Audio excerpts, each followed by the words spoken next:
لیکن اس وقت کے پچھتاوے سے کیا حاصل ہوگا بھائی؟ ان کی قدر ان کی زندگی میں ایک بار آتے ہیں، دوبارہ نہیں آئیں گے۔ یقین جانو اگر ناراض گئے نا، آپ زندگی سے راستہ مانگو گے، زندگی آپ کو راستہ نہیں دے گی۔ آخرت میں سزا ہے نافرمانوں کے لیے، اور وہ مت گمان کریں کہ یہ آخرت کے معاملے، یہ جہاں مٹھا گلا کس نے ڈٹھا، نہ، جو ماں باپ کے نافرمان ہے آخرت میں تو سزا پائیں گے ہی پائیں گے، لیکن ایسے نلائق دنیا میں حساب دے کے جائیں گے، دنیا میں اس کی سزا پا کے جائیں گے۔ ان کی قدر ان کی زندگی میں ایک بار آئے ہیں، آتے ہیں دوبارہ۔ ہم قبل از اسلام اولاد کے رویے والدین کے ساتھ پڑھتے ہیں، انتہائی تلخ اور شرمناک۔ ایک بہت بڑا فلسفی اپنے والد کو زد و کوب کر رہا تھا۔ اس سے پوچھا گیا کہ اس بوڑھے کا جرم کیا ہے؟ تو اس سماج کا پڑھا لکھا بیٹا جواب دیتا ہے کہ میں عالم بالا میں تھا تو اس نے مجھے عالم اسفل میں دھکیل دیا، اب یہ اسی لائق ہے کہ اس کو مارا جائے۔ ابو علا مرہ ایک بہت بڑا دانشور مرنے لگا تو لوگوں نے سوال کیا کہ جب تو مر جائے تو ہم تیری قبر کے کتبے پر کیا لکھیں؟ بڑی بے ڈھنگی سی بات کیا گیا۔ اس نے کہا کہ لکھنا کہ یہ وہ ہے جس کو اس کے والدین نے جنم دیا، لیکن یہ غلطی اس نے نہیں کی، اس نے شادی نہیں کی تھی، اس کے بیوی بچے نہیں تھے۔ تو اسلام سے پہلے یہ رویے والدین کے ساتھ اولاد کے تھے، یہ باپ کے ساتھ رویے، اور ماں کے ساتھ ماں تو ترکے میں بٹی، ماں منڈیوں میں بکی۔ تین بھائیوں نے اپنی سگی ماں کو 900 دراہم میں فروخت کر دیا، اور پھر آپس میں پیسے تقسیم کر لیے گئے۔ یہ اسلام سے پہلے کے رویے ہیں، لیکن اسلام والدین کو جن عزتوں سے نوازتا ہے کہ اپنی عبادت کے ماں بعد ہم سے تقاضا کرتا ہے کہ تم والدین کے ساتھ حسن سلوک سے پیش آؤ۔ میرے نبی فرماتے ہیں اللہ کی رضا والدین کی رضا میں ہے، اور اللہ کی ناراضگی والدین کی ناراضگی میں ہے۔ جس نے ماں باپ کو راضی رکھا اس نے اللہ کو راضی کیا، اور جس نے ماں باپ کو ناراض کیا اس نے اللہ کو ناراض کیا۔ نشان لگانا ہے آپ نے اس بیٹے پر جو فرما بردار ہے، اور اس بیٹے پہ بھی آپ نشان لگانا کبھی نہ بھولیے گا جو نافرمان ہے۔ آپ کو دنیا میں رزلٹ ملے گا، فرما بردار بیٹا جیے گا شان سے، مرے گا ایمان سے، اور جو نالائق ہوگا، نافرمان ہوگا، خدمت سے جی چرانے والا ہوگا، دنیا میں بھی ذلیل ہوگا، اور جب داور محشر جو قیامت کا منصف ہے اس کے سامنے جائے گا تو سر پر عزت کی دستار نہیں ہوگی، بلکہ ذلت و رسوائی کا سامنا کرنا پڑے گا۔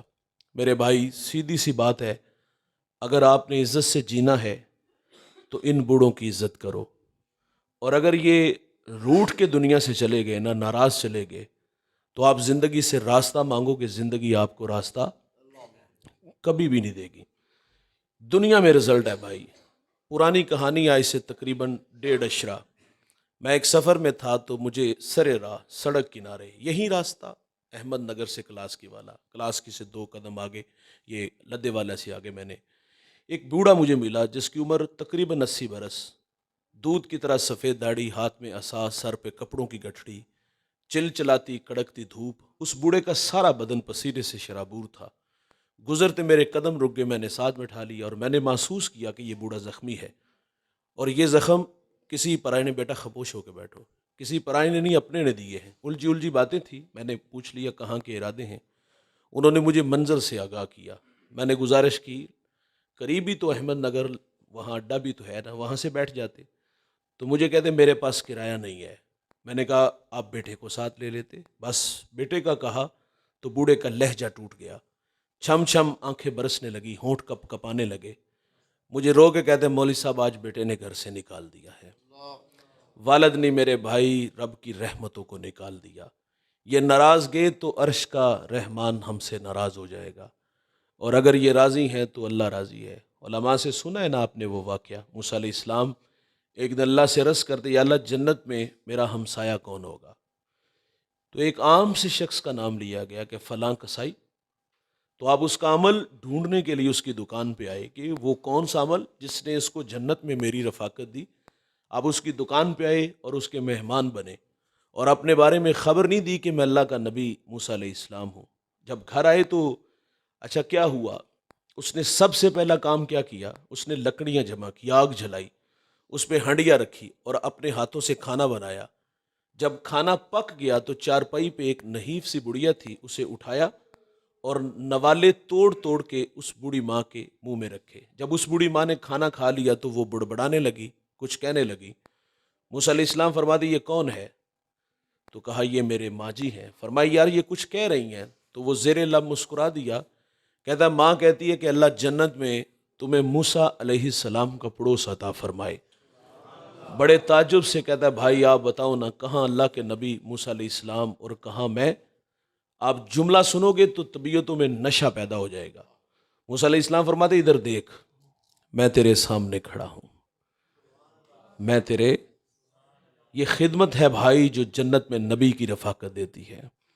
ان کی رضا میں ہی اللہ کی رضا ہے. ان کی خدمت دوست زندگی میں کرو، ایک بار آتے ہیں دوبارہ نہیں آئیں گے. ہمارا پتہ ہے کیا حال ہے؟ ہم لکیر پیٹنے والے لوگ ہیں. زندہ تھے تو دکھ دیتے رہے، ان کے راستے میں کانٹے بچھاتے رہے، تلخ رویے سامنے رکھے، اور جو ہی دنیا سے گئے تو ہم نے کہا کہ مہنگے سے مہنگا پھل میرے والد میری والدہ کے ختم میں آنا چاہیے. ہم اس بات سے تو انکار ہی نہیں کرتے، آنا چاہیے، لیکن زندگی میں کیوں نہیں کھلایا؟ مرنے کے بعد ہی ہم نے آدھی مسجد پھلوں سے بھرنی ہے، زندگی میں بھی تو کھلاؤ نا. شاپر جو ہے نا چھپا کے پیچھے حجرے میں لے جاتے تھے، ہم قبرستان جاتے جوتے اتار کے اور الٹے قدم آتے ہیں. کیا یہ ادب ہم نے زندگی میں کیا؟ ہم نے گالیاں دیں، ہم نے برادری میں پرے پنچایت میں ان بوڑھوں کو ذلیل کیا. تو اگر یہ ہمارے رویے ہوئے تو کیا اللہ ہمیں معاف کرے گا؟ ان کی زندگی میں ہی قدر کرو، اور جنہوں نے زندگی میں قدر کی میرے بھائی ان کی قدریں بحال. میرے نبی یمن کی طرف منہ کرتے ہیں، قمیض کے بٹن کھولتے ہیں، لمبے لمبے سانس لیتے ہیں اور کیا فرماتے ہیں؟ مجھے یمن کی طرف سے یار کی خوشبو آتی ہے. آپ جانتے وہاں کون تھے؟ وہاں حضرت اویس کرنی رضی اللہ تعالیٰ عنہ. یار ساری زندگی حضور سے ملاقات نہیں ہوئی، شرف صحابیہ سے ممتاز نہیں ہوئے، لیکن انہوں نے خیر التابعین کا لقب پایا. اعزاز کیسے ملا؟ ماں تھی، آنکھوں سے نابینا تھی، پیچھے کوئی خدمت والا نہیں تھا، خدمت روک لیتی ہے. میرے نبی صحابہ سے فرماتے تمہیں جب کبھی اویس ملے نا تو اس سے کہنا کہ میری امت کی مغفرت کی دعا کرنا. بیٹے فرما بردار ہوں تو وہ مستجاب الدعوات بنتے ہیں. سنیے گا یار، ویسے کرنی کو جنت پہ روک لیا جائے گا، اور حکم ہوگا ذرا پیچھے پلٹ کے دیکھو، ہزاروں نہیں لاکھوں ہوں گے. اختیار دیا جائے گا، اویس تیری انگلی کا اشارہ جس طرف ہوگا نا، جو اس اشارے میں آئیں گے، تھوڑے نہیں ہوں گے یار، لاکھوں ہوں گے. حکم ہوگا کہ انہیں اپنے ساتھ جنت میں ساتھ لے جاؤں. یہ خدمت کا صلہ ہے بھائی. جنہوں نے خدمت کی ان کے نام، ان کے تذکرے آج بھی باقی ہیں. بھائی یزید بستامی تصوف کا ایک بہت بڑا نام ہے. ایک دن والدہ سے کہا ماں جی اگر آپ ناراض نہ ہو تو ایک گزارش ہے، آپ مجھے اپنے حق نہیں معاف کر دیتی؟ اور عرض کیا ماں جی میری آرزو ہے کہ میں اپنے اللہ کو راضی کر لوں. حسینوں کے خواب نہیں دیکھے کہ ماں کو ناراض کیا. ماں سے رخصت اس بات کی چاہی کہ میں نے اللہ کو راضی کرنا ہے. ماں نے کہا بیٹا شوق سے جاؤ. فرماتے جنگلوں میں، بیابانوں میں، ویرانوں میں، غاروں کی تنہائیوں میں اس کا نام لیا. اٹھ دی بہندی ٹر دی پھر دی، ستیاں تے جاگ دی، نام جپ دی رو تے کھپ دی، ویہ سر اس راگ دی، نام جپیاں قرب ملدا نام دی، کر پوری سام شیشی وچ کستوری جے کر پھر ضرورت کاغ دی. اتنا نام لیا کہ ہستی مٹا دی. 12 سال بستام کے جنگلوں میں تڑپنے والا. آپ فرماتے ایک دن میں سفر میں تھا تو سر راہ گھر آیا، جی چاہا کہ ماں کی قدم بوسی کرتا چلوں. سردیوں کی ٹھٹھرتی راتیں تھی. فرماتے دستک دینے لگا تو آواز آئی بھائی یزید اگر ماں کو سکھ نہیں نہ دیا تو یار دکھ بھی تو نہ دو، یہ وقت ان کے آرام کا ہے. یہ آواز ہم سائے نے نہیں دی، یہ آواز کسی فرشتے کی نہیں تھی بھائی، یہ آواز اپنے ضمیر کی تھی. اس احساس نے روک لیا کہ ماں جب بیدار ہوگی قدم چوم کے منزل کی طرف بڑھوں گا. فرماتے تہجد کا وقت ہوا، نالی سے پانی باہر آیا. میں جان گیا کہ ماں جی نماز تہجد کے لیے بیدار ہو گئی ہیں. فرماتے میں نے دستک دی، ماں باہر آئی، میری حالت کو دیکھا، میرے تن پہ پیرہن پھٹا، ایڑیاں بھی پھٹی، داڑھی میں راکھ اٹھی. ماں نے مجھے دیکھا اور کلیجہ پسیج آیا اور یوں ہاتھ اٹھا کے کہا مالک میں نے بایزید کو تیری راہوں میں بھیجا تھا، تو نے ابھی تک اس کو اپنا قرب نہیں عطا کیا. بایزید کہتے ہیں واللہ یہ ماں کے میٹھے بول تھے کہ میری ایک تصوف کی منزل جو چلوں اور مراقبوں سے بھی حل نہیں ہو رہی تھی، ماں کے ہاتھ اٹھنے کی دیر تھی کہ رکی ہوئی منزل اسی وقت حل ہو گئی. آپ فرماتے اللہ میں تجھے جنگلوں سے ڈھونڈ رہا ہوں، تو میری ماں کے پاس رہتا ہے. اور جوانوں، جس نے جو پایا، جتنا پایا، خدمت سے پایا، خدمت سے پایا. یہ راضی ہیں تو اللہ راضی ہے. میں نے ابن کثیر میں ایک بوڑھے کو پڑھا، 4 بیٹے رکھتا تھا، اور بوڑھا خود زندگی موت سے لڑنے لگا، بول و براز چارپائی پہ. آپ جانتے ہو والدین اور اولاد کے مابین رابطہ کتنی دیر رہتا ہے؟ جتنی دیر تک ہم ان سے اپنی ضروریات پوری کرتے ہیں. جب ہم خود پر پرزے نکالتے ہیں، کمانے کے ہم قابل ہوتے ہیں، تو پھر ماں باپ سے جو ہمارے مشاہدے میں باتیں آئیں، تقریباً رابطہ ہمارا ختم ہو جاتا ہے. بڑھاپا آپ جانتے ہو ایک امتحان ہے، اور اس سے بڑا امتحان بڑھاپے کے ساتھ بیماری کا آ جانا، کہ بندہ نوالا توڑ کے منہ تک نہ لا سکے، قدموں سے چل کے واش روم تک نہ جا سکے. اولاد کا بندہ جب محتاج ہو جائے تو بڑھاپا کتنا تلخ ہوتا ہے. ہمیں اکثر بوڑھے ملتے ہیں اور کہتے ہیں مولوی صاحب دعا کرو اللہ چلدا پھر دے لے جائے. ہاں، حضور نے تو اچانک موت سے پناہ مانگی ہے، کیونکہ اچانک موت میں تو بندے کو توبہ کی توفیق بھی نہیں ملتی. یہ اچانک کیوں مرنا چاہتا ہے؟ اس نے اولاد کے رویے دیکھے ہوئے تھے، اس نے دوستوں کو تڑپتے دیکھا تھا، اس کے سامنے اس کے بھائیوں کی بھی کہانیاں تھی. تو یہ تو کسی کے، وہ چاہتا ہی نہیں کہ کوئی میری خدمت کرے، وہ جانتا ہے یہ خدمت کرنے کے قابل ہی نہیں ہے. اور ہمارے پاس یہ نلائق اولاد بھی آتی ہے اور آ کے کہتے مول صاحب دعا کرو، ابا جی بڑے ہی اوکھے نے، اور دعا کرو کہ اللہ انہوں نے پردہ دے دے. او یہ عاشقوں کی طرح خدمت کرو، پردیس کے دھکے تمہارے لیے کھائے، فیکٹریوں میں 18 گھنٹے محنت مشقت آپ لوگوں کے لیے کی یار. آج وہ تھوڑی سی آزمائش میں کیا آئے، وہ بولو براز چارپائی پہ کرنے لگی. نلائق اولاد، نکمی اولاد اب دعائیں کروانے لگی. تقاضا تھا کہ یار ان کی خدمت کرتے اور عاشقوں کی طرح کرتے. تو خیر وہ بوڑھا جس کا تعلق پچھلی امتوں سے ہے، وہ مرنے زندگی موت سے جو ہے وہ جنگ تھی، بستر علالت پہ ہے. 4 بیٹے، چھوٹا سعادت مند تھا. اس نے بھائیوں کو جمع کر لیا، کہا والد بیمار ہیں، اور ایک عجیب سی کہانی کہ میں اگر والد کی خدمت کروں تو وراثت سے مجھے کچھ نہیں ملے گا، اور اگر آپ خدمت کرو گے تو آپ کو کچھ نہیں ملے گا، یہ فیصلہ ہے تمہارے پاس. تینوں نے نظریں ملائی، دولت کے بھوکے تھے، دولت لے اڑے، اور اس کی آرزو تھی کہ میں اپنے والد کی خدمت کروں. اور اس نے پھر تا دم آخر جب تک باپ زندہ رہا اس نے اپنے باپ کی خدمت عاشقوں کی طرح کی.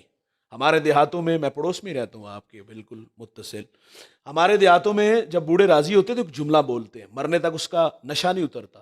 میں کہتا ہوں یار مرنے سے پہلے اپنے ماں باپ سے یہ جملہ ضرور کہلوائیے گا، لیکن اپنے عمل اور رویے سے. جب بوڑھے راضی ہوتے تو کیا کہتے ہیں؟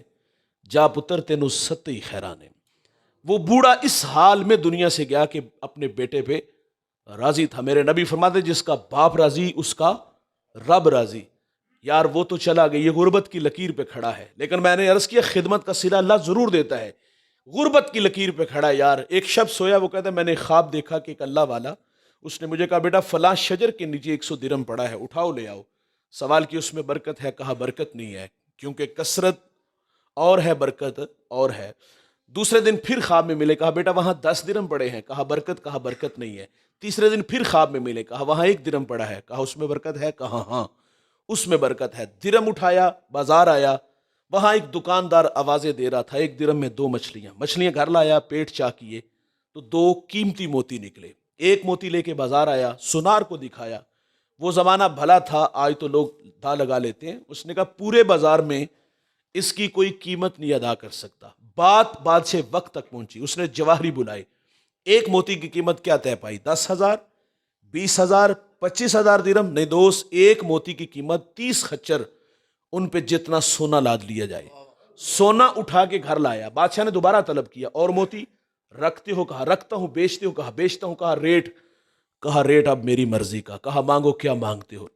مانگتے ہو؟ اس نے کہا میں ڈبل لوں گا. اس نے 60 خچر سونا لاد کے گھر لے آیا. یقیناً بادشاہ کے بعد اس شہر کا سب سے امیر ترین شخص وہ ٹھہرا. کون؟ جس نے اپنے بوڑھے باپ کی خدمت کی. جوانوں یہ دولت سب کچھ نہیں، یہ ٹگئی سب کچھ نہیں ہے یار. ماں باپ بہت بڑی دولت ہے، لیکن اس دولت کی قدر ہم نے دیکھی بڑھاپے میں جب وراثت تقسیم ہوتی ہے. جب وراثت تقسیم ہوئی تو جھگڑا ہوا. 1 انچ پہ بھائی نے بھائی کو ذبح کر دیا.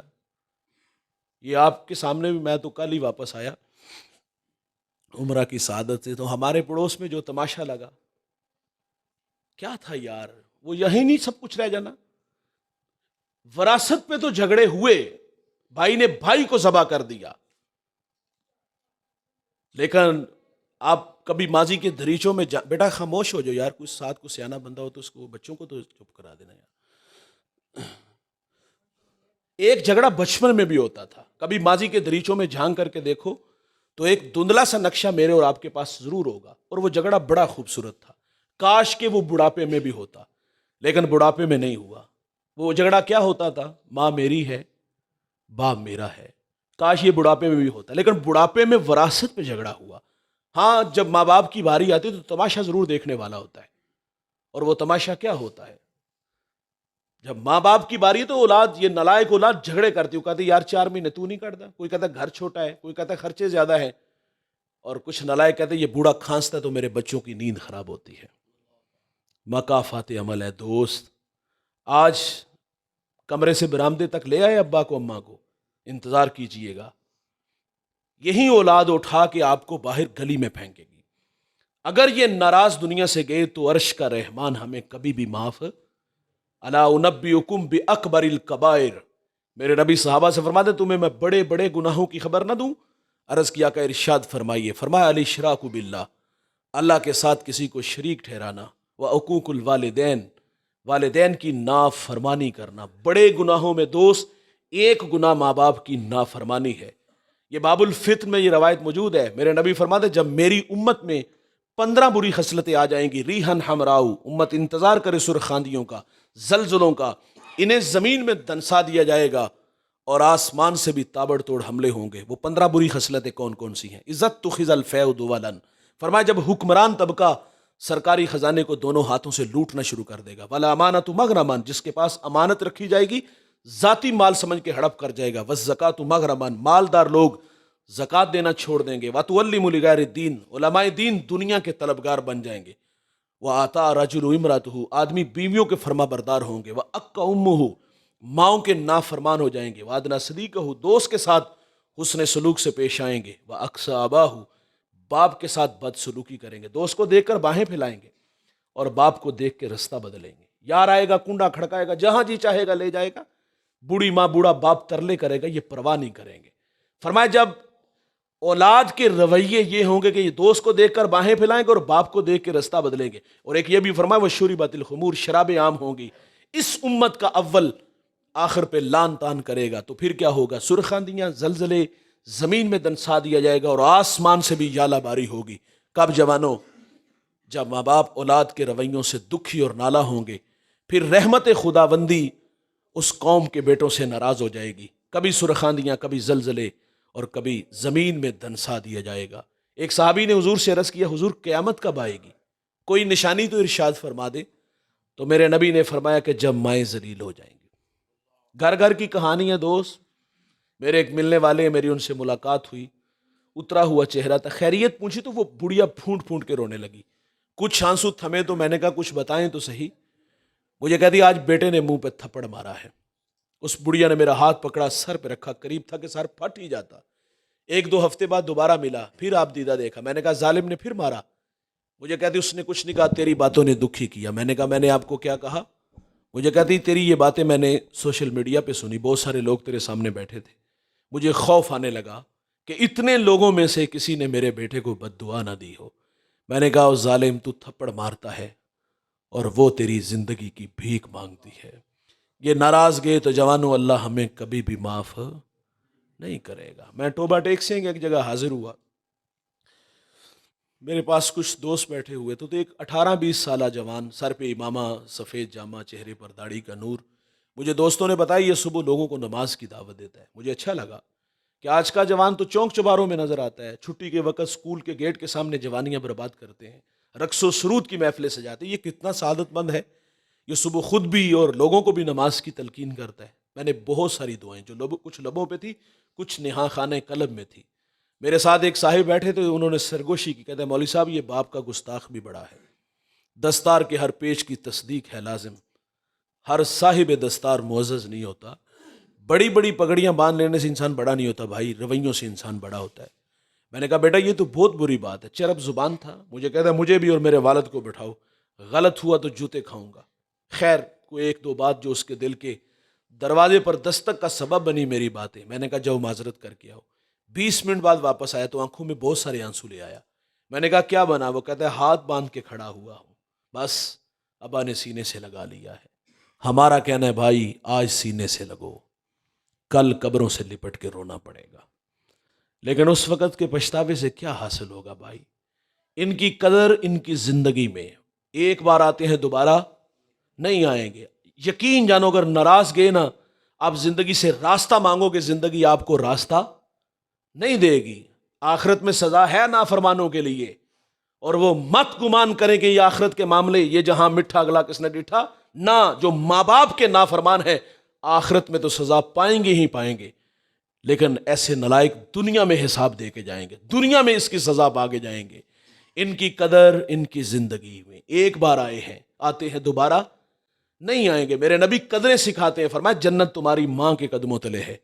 اور پھر عمل رسول اللہ صلی اللہ علیہ وسلم ماں کا ادب کر کے بتاتے ہیں. مصلی امامت ہے اور تا حد نظر اصحاب ہے، اور حضور کی آنکھوں میں آنسو آ گئی. یہ مکی دور نہیں دوست، یہ مدنی دور ہے. یہاں آداب کی آیتیں اتر چکی ہیں، یہاں صحابہ کتار اندر کتار کھڑے ہیں. یار جس نے دکھوں کا دور دیکھا ہو، خوشحالی آئے، انسان آرزو ضرور کرتا کاش میرے ماں باپ ہوتے تو میرے سر پر عزت کی دستار دیکھتے. حضور مصلی پہ کھڑے اور ماں کی یاد آئی. یار میں اور آپ اپنا ماضی ذرا پلٹ کے دیکھ لیں، کل تک ہم کہاں کھڑے تھے؟ ایک وقت کا ہوتا تھا، ایک وقت کا ہوتا ہی نہیں تھا. اچار سے روٹی کھا لیتے تھے، گنڈے سے کھا لیتے تھے، گڑ سے کھا لیتے تھے. ہمیں تو یاد آتا ہے وہ لسی میں نمک مرچ اور اس میں ہی روٹی بھگو کر کے کھا لی جاتی تھی. وہ کسی نے کہا تھا نا کہ بابا جی سب نال مزیدار چیز کیڑی ہوندی ہے؟ تو اس نے کہا تھا پتر بھوک ہوندی ہے. وہ غربت کا زمانہ یاد آتا ہے یار، وہ اجڑے ویران دسترخوان یاد آتے ہیں. غربت ویسے ہے بہت بڑا امتحان، اور اللہ اکبر، اللہ ہمیں استقامت عطا فرمائے. یہ تو کفر تک لے جاتی ہے. میں شارع ابراہیم خلیل پہ بیٹھا تھا، یہ 1 سال یا 2 سال پرانی کہانی ہے. میرے ساتھ ایک علامہ سلیم صاحب تھے، تو ہمارے درمیان میں ایک احرام سے لپٹا نوجوان آ کے بیٹھ گیا. میں نے بے تکلفی سے اس کے کندھے پہ ہاتھ رکھا. تو میں نے کہا آپ تھک گئے ہو؟ تو کہتا ہے یہ میرا چوتھا عمرہ ہے. میں نے پوچھا کہاں سے آئے ہو؟ کشمیر کا رہنے والا تھا. تو میں نے حالات پوچھے تو وہ کہتا ہے میرے اپنے ہی خاندان کے 17 لوگ شہید ہو گئے. میں نے معیشت کے بارے میں پوچھا، وہ کہتا ہے وہاں غربت ہے. تو مجھے بھی کسی نے ہی عمرہ کروایا، اور اس نے جو جملہ کہا اس نے تڑپا دیا. وہ کہتا ہے مولانا دعا کیا کرو کہ غربت ایک جگہ نہ ٹھہرے، بس یہ گھر بدلتی رہے. وہ کہتا ہے ستم یہ ہے کہ یہ گھر نہیں بدلتی، اور جب یہ گھر نہیں نہ بدلتی تو ہمارے بھرم ٹوٹتے ہیں. غربت امتحان بڑا ہوتا ہے بھائی. زمانہ یاد آتا ہے کبھی ویران دسترخوان تھے، اجڑے اور آج دسترخوان پہ انواع و اقسام کے کھانے پھل. انسان آرزو کرتا ہے کاش ماں باپ ہوتے تو یہ بہار بھی دیکھتے. یار کبھی کوئی گلی محلے میں نہیں جانتا تھا، رشتہ دار ہی نہیں پہچانتے تھے. اور یہ تلخ حقیقت ہے، غریب کا رشتہ دار ہوتا ہی کوئی نہیں. غریب تو کسی کو کال کر لے تو نواب کا بیٹا کال نہیں ریسیو کرے گا، کہیں قرض نہ مانگ لے، قرض دے دیا تو واپس کیسے کرے گا. غریب خوددار ہوتے ہیں یار. ہاتھ پھیلانا توہین جستجو جانتے ہیں. وہ تو رشتوں کی قدروں کو جانتا تھا، یہ چچا کا، یہ تائے کا، یہ ماموں کا بیٹا ہے. لیکن وہ بھول گیا تھا کہ جہاں دولت ڈیرے جماتی ہیں وہاں رشتے اور قدریں بدل جاتی ہیں. زندگی میں تھوڑے لوگ دیکھے جنہوں نے اپنی اوقات کو یاد رکھا کہ میں کہاں سے شروع ہوا تھا اور آج کہاں آ کے کھڑا ہوا. معذرت سے کہوں گا اکثر لوگ اوقات بھول جاتے ہیں. ایک جملہ ہے ان لوگوں کے لیے بھائی. پہلی بات تو یہ ہے، ہم مشورہ بھی دیتے ہیں کہ جب اوپر جاؤ نا تو ضرور اللہ آپ کو اور زیادہ عطا فرمائے، لیکن جو راستے میں لوگ ملے نا ان کے ساتھ رابطے میں ضرور رہیے گا، کیونکہ کبھی کبھی اوپر سے نیچے بھی آنا ہوتا ہے. اور جب اوپر سے نیچے آؤ گے تو راستے میں وہی لوگ ملیں گے. اگر رابطہ اچھا ہوا تو زندگی اچھی گزرے گی، اور اگر رابطہ اچھا نہ ہوا تو بھائی جان تنہا رہ جاؤ گے، زندگی عذاب بن جائے گی. ہمارا کہنا ہے اوپر جانے میں ٹائم لگتا ہے، لیکن اوپر سے نیچے آنے میں کچھ زیادہ ٹائم.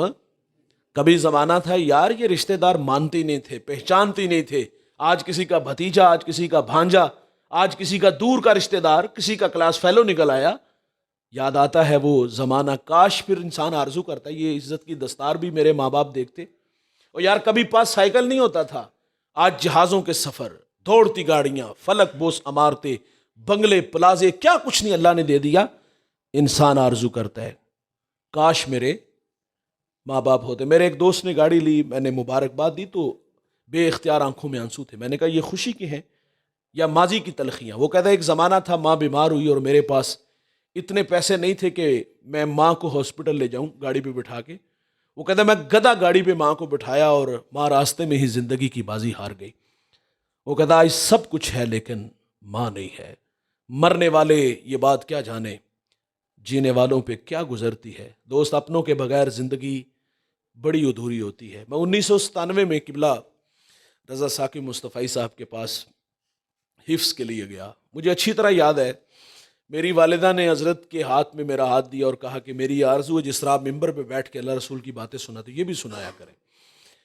یہ انہوں نے ان سے گزارش کی اور پھر وہ گھر آ گئی اور 2 سال بعد وہ بھی اللہ کے پاس چلی گئی. ہم اللہ کی رضا پہ راضی ہیں، ہم نے بھی جانا ہے، لیکن جانے والے یاد بڑا آتے ہیں. وہ تو چلی گئیں اور پھر میں ان راہوں کا راہی رہا. آج میں پورے پاکستان میں جاتا ہوں، اللہ نے مجھے بڑی عزتوں سے نوازا. لیکن انسانی فطرت عرض کر رہا ہوں، کبھی کبھی آرزو مچلتی ہے یار وہ ہوتی کہیں پردے میں بیٹھ کے اللہ رسول کی باتیں سنتی تو قد کتنا بڑھتا. میں شعبہ حفظ میں تھا، پہلا پارہ حفظ کیا تو والدہ نے مجھے کہا کہ مجھے سناؤ نا ذرا. میں نے قدموں میں کھڑے ہو کے پہلا پارہ سنایا، بڑی راضی ہوئی اور انہوں نے 100 روپیہ مجھے انعام دیا. وہ آج بھی مجھے یاد ہے. بھائی جان یاد آتے ہیں، اپنے بچھڑوں کی یاد تڑپاتی ہے. یہ انسانی فطرت ہے. انسان کہتا ہے کاش میرے ماں باپ ہوتے تو میرے سر پر عزت کی دستار دیکھتے. یار میرے نبی مسلح پہ کھڑے ہیں، تا حد نظر اصحاب ہے. یہ مدنی دور ہے.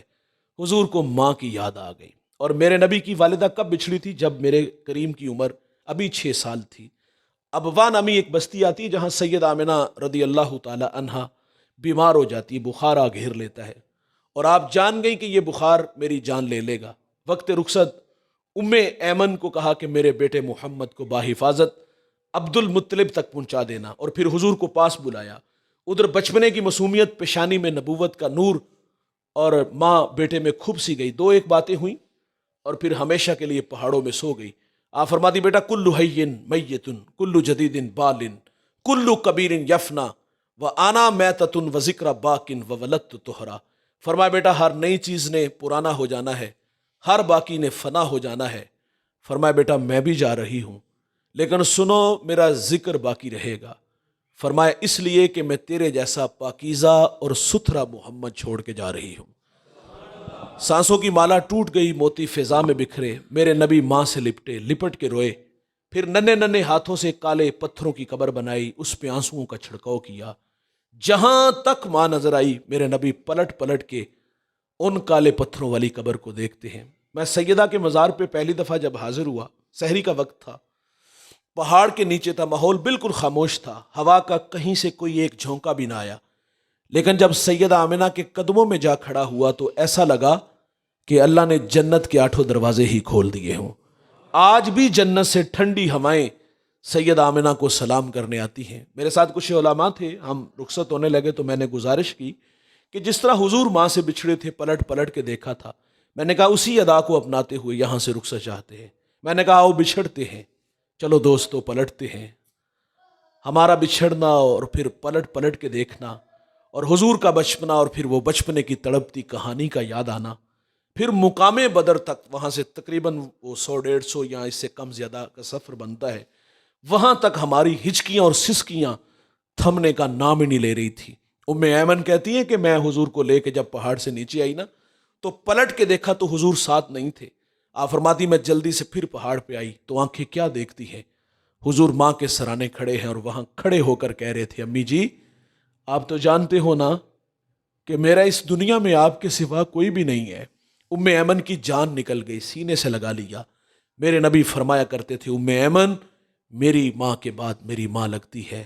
آج مسلح امامت اور تا حد نظر اصحاب بچھڑی ماں کی یاد نے آ گھیر لیا. آنکھوں میں بہت سارے آنسو اور صحابہ کو کلام کیا کاش ماں ہوتی، نماز عشاء پڑھا رہا ہوتا، اس میں سورت فاتحہ کی قرات بھی کر چکا ہوتا.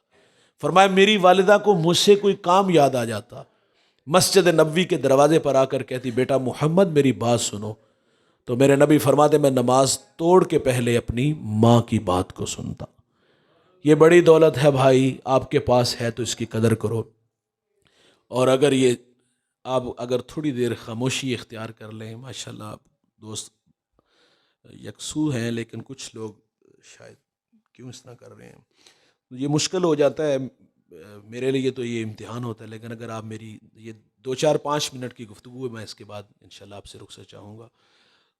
تو میرا صرف بھائی جان یہ کہنا ہے کہ ماں باپ ہیں تو بھائی ان کی قدر کرو، دوبارہ نہیں آئیں گے. بس اتنا کہوں گا. مانا کہ آپ لوگ اب بڑے ہو گئے ہو، آپ مصروف بھی ہو گئے ہو، ظاہر ہے محنت مزدوری، صبح نکلتے ہیں شام تک تھکے ہارے آتے ہیں، کھانا لینا ہے، بچوں کو ٹائم دینا ہے، نیند بھی چاہیے. تو میں صرف اتنا ضرور کہتا ہوں جب بھی والدین پہ بات کرتا ہوں تو آخر پہ یہ ضرور کہتا ہوں کہ یار ٹھیک ہے آپ مصروف ہو گئے، لیکن کیا آپ کے پاس آپ 24 گھنٹوں میں سے 1 گھنٹہ اپنے ماں باپ کے لیے مختص نہیں کر سکتے یار؟ پاؤں دبایا کرو، گپ شپ لگایا کرو، انہیں باہر گھمانے پھرانے لے جایا کرو، کبھی کبھی یار انہیں کسی اچھے ہوٹل سے کھانا کھلانے لے جایا کرو، تحفے لایا کرو ان کے لیے، کبھی پھول لے آئے.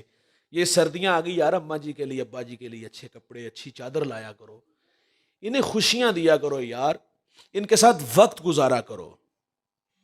کبھی کبھی والد سے پوچھا کرو ابا جی کو پرانا یار، پرانے دوستوں کی کہانیاں سنا کرو.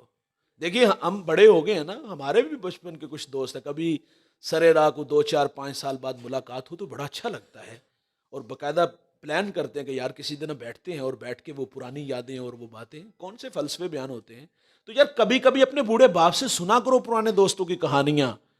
کبھی لبوں پہ تبسم کا پھیل جانا، کبھی بچھڑوں کی یاد کا تڑپا دینا، وہ آنسو رخسار تک آ کے تھم جانا. سعادت مند بیٹا اپنے والد کے پرانے دوست سے ملانے لے جائے تو یہ مریں گے. یہ والدین اس وقت مرتے ہیں دوست جب اولاد توجہ نہیں دیتی، ٹائم نہیں دیتی. ہم نے جو دیکھا نا اولاد کو دھوکا لگتا ہے، ہم سمجھتے ہیں کہ اب ہمارے کندھوں پہ صرف اتنی جو نا وہ ہماری ذمہ داری ہے کہ ہم نے ان کو 1 ماہ بعد 500 1000 کو خرچ دینا ہے. میرا اس اولاد سے سوال ہے کیا یہ ہمارے پیسوں کے بھوکے ہیں؟ اگر پیسوں کی کہانی ہم سمجھے جس طرح دوسرے مفاد کے رشتے ہیں تو یہ بھی مفاد پرست ہیں. سنبھال کے رکھو آپ کا اپنا پیسہ، آپ کے کسی کام آئیں گے. یہ آپ کے پیسوں کے بھوکے نہیں ہوتے یار. ماں باپ کی بڑھاپے میں ایک آرزو ہوتی کہ یار ہمارے بچے ہمارے ساتھ کچھ وقت گزارے. لیکن ستم یہ ہے کہ بھائی ہم ایک ہی گھر میں رہ کے، ایک ہی محلے میں رہ کے، ایک ہی بستی میں رہ کے 6 6 ماہ ہم ان سے ملاقات نہیں کرتے. ہاں مرنا جینا ختم کیا ہے. میں نے عرض کیا نا دوست کو دیکھ کر یہ باہیں پھیلاتے اور باپ کو دیکھ کے رستہ بدلتے ہیں. باقاعدہ برادری میں بٹھا کے ہم ان بوڑھوں کو ذلیل کرتے ہیں. آپ نے الگ زندگی گزارنی تو 100 بار ہی گزارو یار، لیکن ذلیل کر کے تو نہ انہیں محلے میں بستی میں کرو یار. ہم کہتے ہیں یار ان کے ساتھ تھوڑا بہت وقت گزارا کرو یار، ان سے مشورہ کیا کرو. پڑھے لکھے آپ زیادہ ہو سکتے ہیں لیکن یہ تجربات آپ سے زیادہ رکھتے ہیں. آپ ان کے قدموں میں بیٹھو گے تو زندگی کے گر سلیقے ملیں گے. لیکن ہم نے ان سے اپنا رابطہ تقریباً ختم کر لیا. آخری بات گفتگو سمیٹ لیتا ہوں. میں کھاریاں کے پڑوس میں ایک جگہ حاضر ہوا. میرا جو میزبان تھا وہ انگلینڈ میں ہوتا ہے، وسیم عباس اس کا نام ہے. والدہ کا سالانہ ختم پاک اور وہاں اس طرح کی ملتی جلتی گفتگو. تو میں نے وہاں ایک بات سنائی کہ میرا ایک ملنے والا ہے، وہ کہتا ہے کہ میں ایک دن والدہ کو دکان پہ لے گیا، جوتا خریدنا تھا. اس نے کچھ 6 7 قسم کے دکھائے. میں نے اماں جی سے پوچھا کون سا پسند ہے، تو مجھے کہتی پتر ساری سونے نے. تو میں نے دکاندار سے کہا ساری پیک کر دو. تو والدہ نے کہا بیٹا ایک چاہیے. کہا ماں تجھے سارے پسند ہیں تو پھر سارے لے کے جائیں گے. اچھا یہ بات مجھے اچھی لگی، اور یہ کہیں کہیں ہوتا ہے، ورنہ تو ہم لوگ گن گن کے دیتے ہیں، اور جو دیتے ہیں اس کا پھر پورا حساب بھی لیتے ہیں کہ اماں جی ابا جی تھوڑے خرچے کڑے نے. تو یہ بات میں نے وہاں سنائی تو وسیم مجھے گاڑی تک چھوڑ دیا اور اس کی بات سیدھی دل میں اتر گئی. کہتا مولانا میں نے ایک دن والدہ کو کال کی کہ اماں جی کی کر رہے ہو؟ تو مجھے کہتی بیٹا ساگ بنا رہی ہیں، کھانا ہی تے آ جا. حکمن کہا. اچھا اگر حکمن بھی کہا ہے تو اسلام آباد سے آنا ہے، لاہور سے آنا ہے، پنڈی سے آنا ہے، بھائی جان سرائے عالمگیر سے آنا ہے، ہزاروں میل دور بیٹا دیار غیر میں رزق حلال کی تلاش میں نکلا ہے یار. ماں نے حکمن نہیں کہا، ماں نے لاڈ میں کہا کہ پتر کھانا ہی تھے آ جا. کہتا مولانا یہاں چوٹ لگی. میں 3 گھنٹے پر ایئرپورٹ پہ تھا، وہاں سے فلائٹ لی اور 9 گھنٹے میں پاکستان، اور ماں کے ہاتھ کا پکا ہوا کے ساگ بھی کھایا تھا. یار محبت کہاں ہواؤں فضاؤں میں اڑاتی ہوئی ماں کے قدموں میں لے آئی، اور ہم ایک ہی گھر میں رہ کے اجنبیوں والی زندگیاں گزارے تو ہمیں اللہ کیسے معاف کرے گا؟ ماں باپ ہیں تو بھائی ناراض ہیں تو ان سے معذرت کرو. اگر میں نے عرض کیا چلے گئے نا اسی طرح تو پھر زندگی بڑی عذاب لگے گی یار. ان کی قدر ان کی زندگی میں. اللہ سے دعا ہے کہ اللہ ہمیں ماں باپ کی زندگی میں قدر کرنے کی توفیق عطا فرمائے.